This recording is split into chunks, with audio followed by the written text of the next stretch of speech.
Assalamualaikum warahmatullahi wabarakatuh. Salam dan bahagia. Kami dari kelompok 2 akan mempresentasikan hasil kerja kelompok kami tentang sistem pengendalian manajemen sektor publik. Pertama-tama, saya akan memperkenalkan anggota kami. Yang pertama, Tasya Putri Kinasih, NIM 2019 017048. Yang kedua, Nafiah Isnaini Hapsari, NIM 2019 017069. Yang ketiga, Galih Rahmat Santoso, NIM 2019 017077. Yang keempat, Sela Putri Anini, NIM 2019 017079. Yang kelima, Destia Dwi Nuryanti, NIM 2019 017080. Sistem pengendalian manajemen sektor publik. Setiap organisasi, baik organisasi publik maupun swasta, memiliki tujuan yang hendak dicapai. Untuk mencapai tujuan organisasi tersebut, diperlukan strategi yang dijabarkan dalam bentuk program-program atau aktivitas. Sistem pengendalian manajemen sektor publik fokus pada bagaimana pelaksanaan strategi organisasi secara efektif dan efisien sehingga tujuan organisasi dapat dicapai. Aktivitas pengendalian manajemen. Pengendalian manajemen meliputi beberapa aktivitas, yaitu yang pertama, perencanaan, yang kedua, koordinasi antar berbagai bagian dalam organisasi, yang ketiga, komunikasi informasi, yang keempat, pengambilan keputusan, yang kelima, motivasi orang-orang dalam organisasi agar berperilaku sesuai dengan tujuan organisasi, yang keenam, pengendalian, yang ketujuh, penilaian kinerja. Tipe pengendalian manajemen. Tipe pengendalian manajemen dapat dikategorikan menjadi 3 kelompok, yaitu yang pertama, pengendalian preventif atau preventive control. Dalam tahap ini, pengendalian manajemen terkait dengan perumusan strategi dan perencanaan strategik yang dapat dijabarkan dalam bentuk program-program. Yang kedua, pengendalian operasional atau operational control. Dalam tahap ini, pengendalian manajemen terkait dengan pengawasan pelaksanaan program yang telah ditetapkan melalui alat berupa anggaran.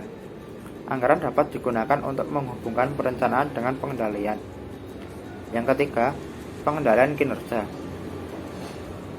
Pada tahap ini, pengendalian manajemen berupa analisis evaluasi kinerja berdasarkan tolak ukur kinerja yang telah ditetapkan. Selanjutnya, struktur pengendalian manajemen.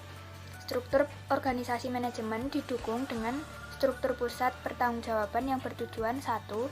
Sebagai basis perencanaan, pengendalian, dan penilaian kinerja manajer dan unit organisasi yang dipimpinnya. Yang kedua, untuk memudahkan mencapai tujuan organisasi. Yang ketiga, memfasilitasi terbentuknya goal congruence. Yang keempat, mendelegasikan tugas dan wewenang ke unit-unit yang memiliki kompetensi sehingga mengurangi beban tugas manajer pusat. Yang kelima, mendorong kreativitas dan daya inovasi bawahan. Yang keenam, sebagai alat untuk melaksanakan strategi organisasi secara efektif dan efisien.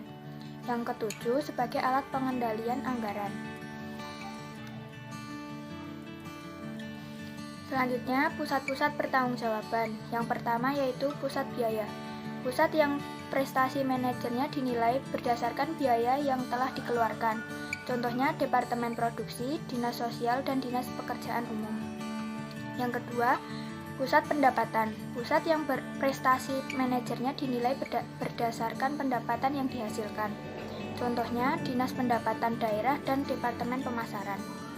Yang ketiga, pusat laba. Pusat yang memiliki kinerja manajer berdasarkan laba yang dihasilkan.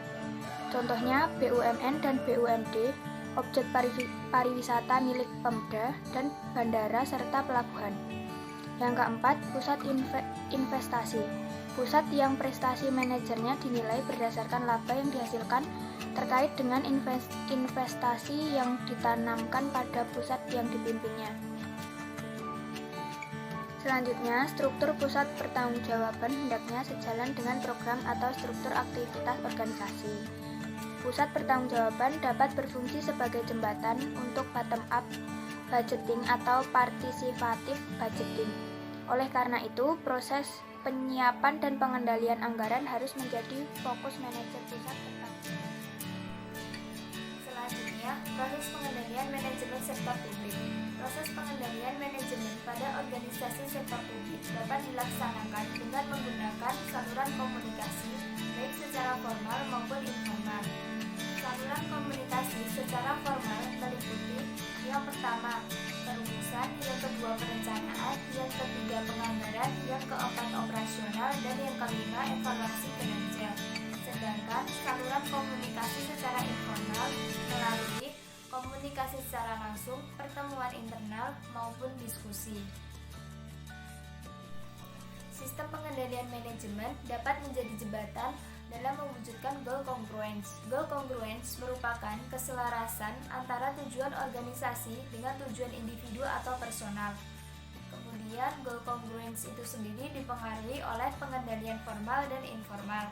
Pengendalian formal meliputi sistem manajemen, sistem aturan, reward, ataupun punishment itu sendiri. Sedangkan pengendalian informal dipengaruhi oleh faktor internal dan eksternal. Faktor internal terdiri dari etos kerja dan loyalitas karyawan. Sedangkan faktor eksternal meliputi gaya komunikasi, gaya manajemen, atau kultur budaya. Yang pertama, rumusan strategi merupakan proses penentuan visi, misi, tujuan, sasaran, target, arah, dan kebijakan serta strategi organisasi. Strategi organisasi ditetapkan untuk memberikan kemudahan dalam mencapai tujuan organisasi. Salah satu metode yang digunakan dalam menentukan strategi yaitu menggunakan metode analisis SWOT. Metode analisis SWOT kemudian dikembangkan dengan menganalisis faktor-faktor internal organisasi yang menjadi kekuatan dan kelemahan dengan mempertimbangkan faktor eksternal yang berupa ancaman maupun peluang dalam mencapai tujuan organisasi. Selanjutnya, langkah-langkah untuk memfasilitasi proses perumusan strategi yaitu yang pertama, memulai dan menyetujui proses perencanaan strategik. Yang kedua, mengidentifikasi apa yang menjadi mandat organisasi.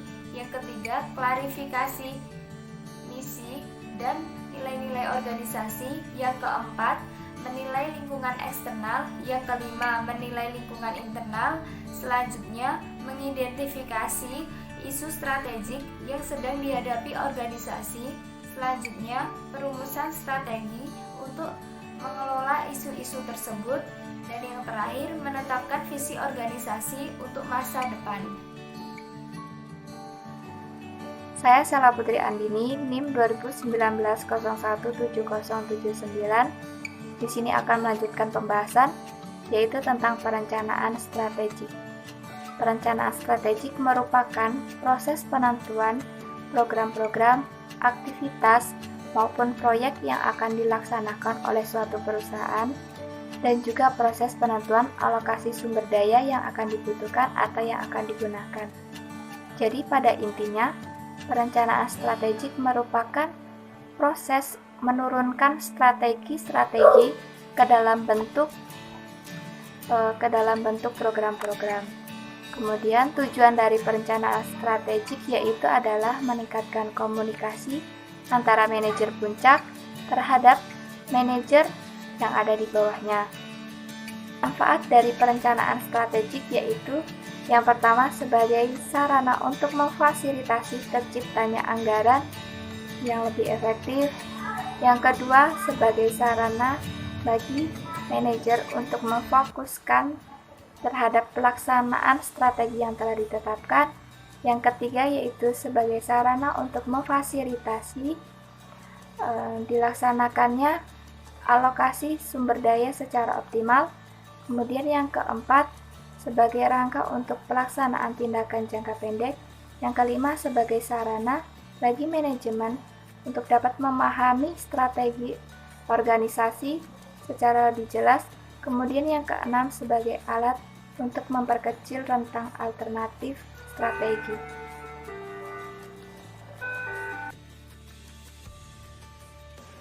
Melanjutkan saluran komunikasi formal. Yang ketiga yaitu penganggaran. Tahap penganggaran dalam proses pengendalian manajemen sektor publik merupakan tahap yang dominan. Proses penganggaran pada organisasi sektor publik memiliki karakteristik yang berbeda dengan penganggaran pada sektor swasta. Perbedaan tersebut adalah adanya pengaruh politik dalam proses penganggaran. Yang keempat, yaitu penilaian kinerja. Penilaian kinerja merupakan bagian dari proses pengendalian manajemen yang dapat digunakan sebagai alat pengendalian dengan menciptakan reward dan punishment sebagai pendorong tercapainya tujuan organisasi dan untuk menciptakan kepuasan bagi setiap individu. Reward dapat terbentuk, yang pertama finansial, contohnya gaji, bonus, dan tunjangan. Yang kedua, non-finansial, contohnya promosi dan jabatan. Terima kasih. Sekian dari presentasi kelompok kami. Bila ada banyak kurangnya, kami mohon maaf. Wassalamualaikum warahmatullahi wabarakatuh.